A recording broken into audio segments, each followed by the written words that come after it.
Hi everyone, it's great to be here with you as part of the virtual Ignatian Family Teach-In for Justice. My name is Anthony Russo and I'm the Assistant Dean for Enrollment Management at the Boston College School of Theology and Ministry. A few years ago, when I was a master's student here at the School of Theology and Ministry, I was part of a group of students that worked to create an Ignatian-based guide for online dialogue. Our observations were that so often conversations online, particularly around important or contentious topics, were not conducted in a respectful or life-giving way. And recognizing that social media is not going anywhere anytime soon, we wanted to create a series of principles and reflection questions for our community to engage with.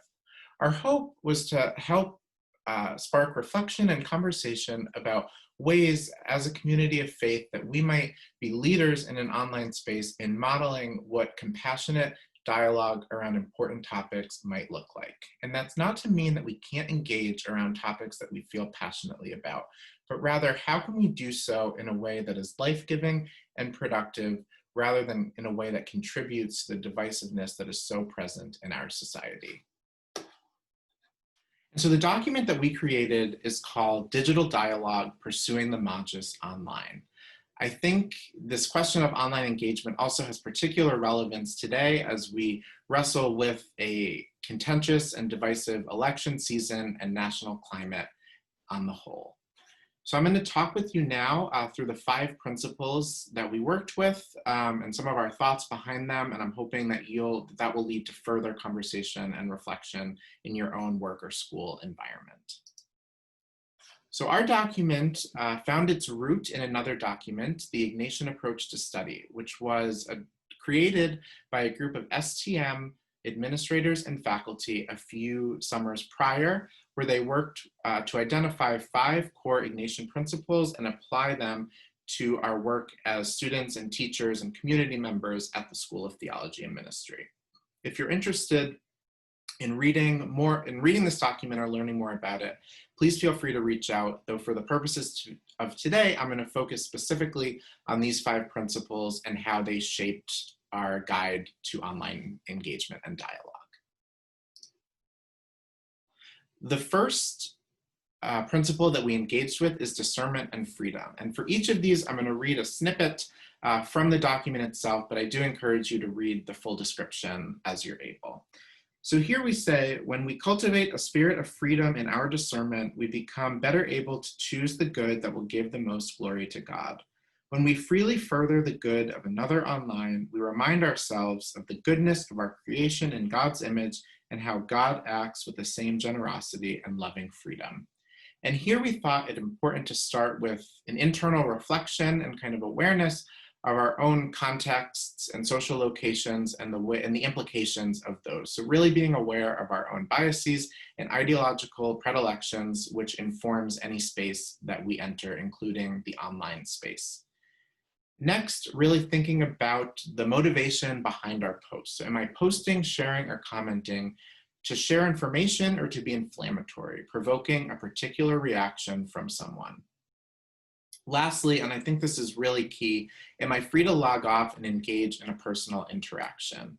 So often the online space is not the most appropriate or constructive one to have important conversations. And so really doing some discernment and being aware of when that time is appropriate and when it's inappropriate to whether it's inappropriate to engage or whether it'd be more appropriate to engage in a different medium, such as a one-on-one conversation.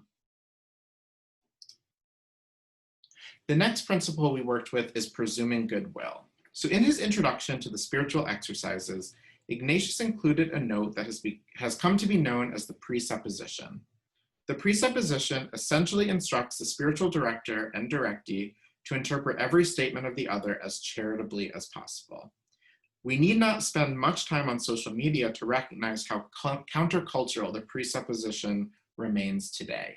And I think this is really important and can really help shape the starting point from which we might enter a conversation and trying to really interpret another statement in a positive light. And upon reflection, we might not be able to find that positive light, but in seeking to do so, it helps us to try to become aware of it. And if there's a need for clarification, on another's points to prompt us to ask for that clarification before we engage. It's important also, in addition to presuming goodwill in the other, to operating from a standpoint of goodwill ourselves. And so if we seek to offer constructive feedback, are we doing so humbly and charitably while still presuming this goodwill in the other? Lastly, another point of self-reflection before engaging are, what are my own barriers to presuming goodwill? We all have them, and these conversations are not easy. And so recognizing what those barriers are, and I think starting with awareness and hopefully then moving on to how we might work through them, can help lead to more productive conversations online. The third principle is learned ministry. And this is really rooted in the idea that as we are members of an intellectual community together, engaged in our context in the rigorous study of theology for the sake of transformative ministry, how are we seeking to deepen our understanding of God, of each other, of our society, so that we may better form into agents prepared to respond and to respond knowledgeably. And here we note, given the realities of our time, social media is an outlet for the exchange of ideas and opinions. Employing social media for this exchange, however, means that we must always be rooted in our desire to note and understand better the work of God in our lives, as well as a steadfast commitment to the dignity of all members of our community and to the larger world.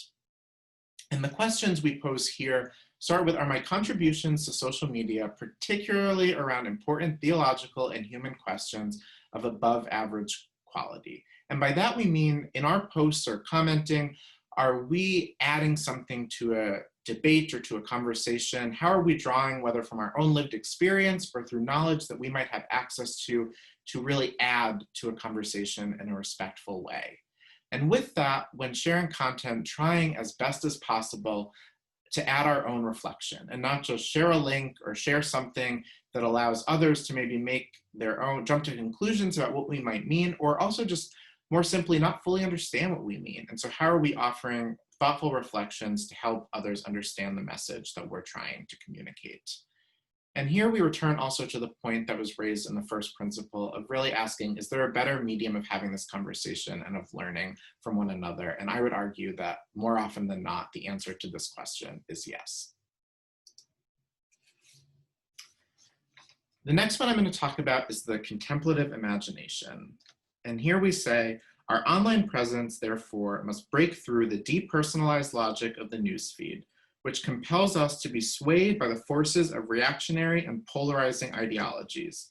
Instead of quickly responding to another's post, the practice of contemplative imagination empowers us to pause and appreciate the life experiences behind the text and images that glow up our screen.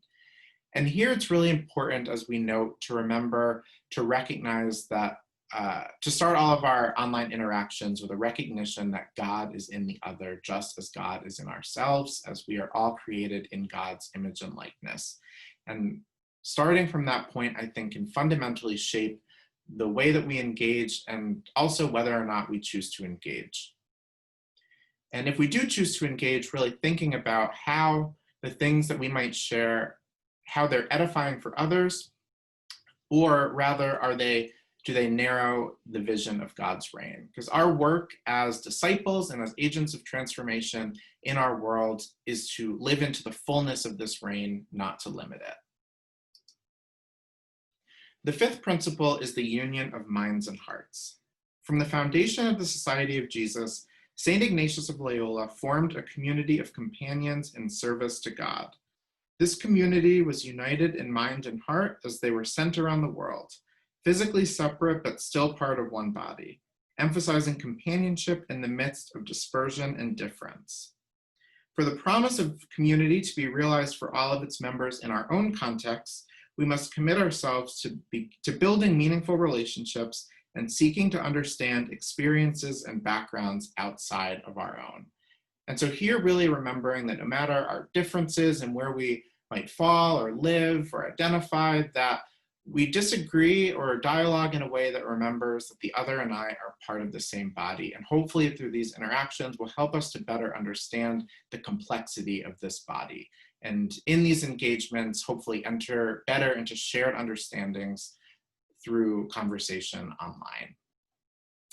And as we wrap up, I also want to note that this is hard work. I think these are principles to really strive for and that I believe can shape and change a really challenging and divisive atmosphere that we find ourselves in online, but also just in our country and our church as a whole.